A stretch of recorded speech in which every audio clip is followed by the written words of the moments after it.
Hi there, it's Neil Baldock from Charles David Casson, and I want to make this video today regarding some important legislation changes that are coming up over the next couple of months. So I've done previous videos and I've talked to a lot of our clients before regarding how much legislation change there's been over the last few years. Really, over the last 5 years, since 2015, there seems to be something new coming in all the time. But importantly, we've got the 1st of June 2020 coming up. That's what I want to talk about first of all. So you'll have heard us talk about, hopefully by now, the Tenant Fee Ban, which came into force on the 1st of June 2019.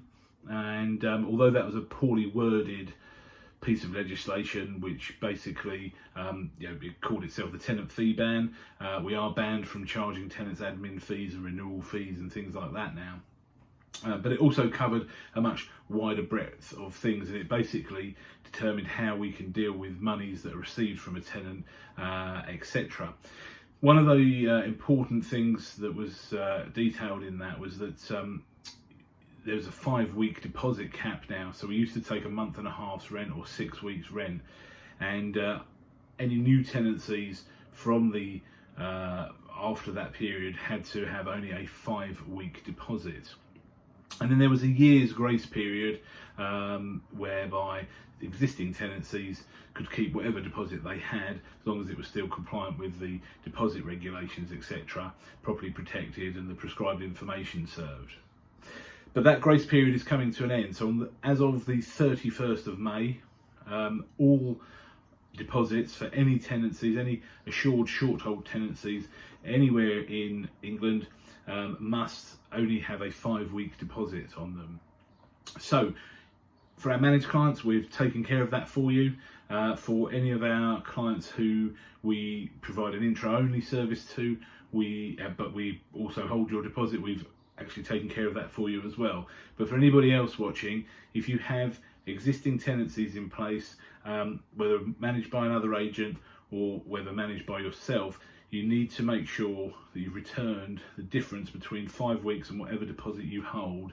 You must return that to the tenant, and that must be done by the 31st of May. So you've got 11 days basically to get that done.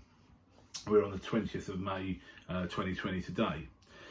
So that's really important because the fines for not protecting deposits are quite heavy, and this will be the fines within the tenant fee ban are £5,000 per breach. So per thing you do wrong within that act, you can actually be fined £5,000. So if you're holding a deposit over 5 weeks, you need to refund the difference. Do it urgently, please, and make sure you're not liable for any fines.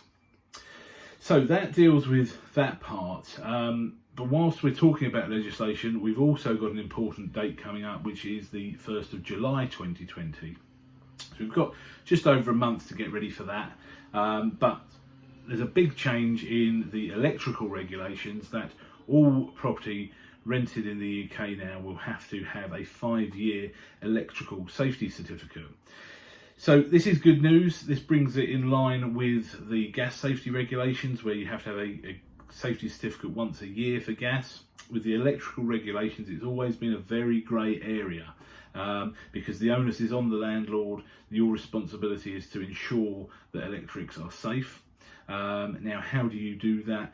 Really, having a test certificate, but because it wasn't part of legislation, it wasn't insisted upon, there's been a lot of visual inspections, and we've always sort of advocated people at least as a minimum having a proper RCD fuse box so that the trip switches will come down if something should go wrong. But now the actual electrical installations will have to have a fixed wiring test. It's called an EICR report. It'll be valid for 5 years, and that will have to be done for every new tenancy starting from the 1st of July 2020. And then they're not given quite a year's grace period on that. For any existing tenancies, by the end of the year, I think it's in September, we'll clarify that, then all existing tenancies will have to have one as well. Now, this piece of legislation has been coming for a while, but hasn't been confirmed up until very recently, which is why unfortunately we've only got a short window of opportunity on this, because it was sort of announced that they were looking to do it in 2020. They didn't give any particular date when it was going to happen, and they've only recently actually put it through the third reading through Parliament to actually make it into legislation. We did also, and some industry bodies have been campaigning to see if we could have that delayed because of the coronavirus crisis.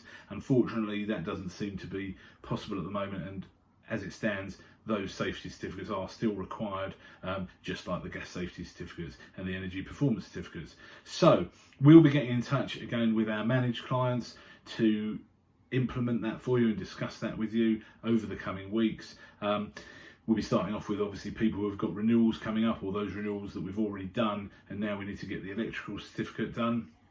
And if you are, again, if you're managing any properties yourself, then again, you must do it. It is going to be legislation, and there will be heavy fines for people that don't comply with that. So if you've got any questions at all, please get in touch with me and my team. We're up to date with all of this stuff. We've got our finger on the pulse. Our priority is making sure everybody's safe in this coronavirus, but also your properties are safe and you're protected from any breaches of legislation. So, like I say, any questions at all, do get in touch with myself or Jasmine and Danielle. And yeah, we look forward to speaking to you soon. Hope you're all really well. Hope you're staying healthy in this situation, and look forward to catching up in person as and when we can.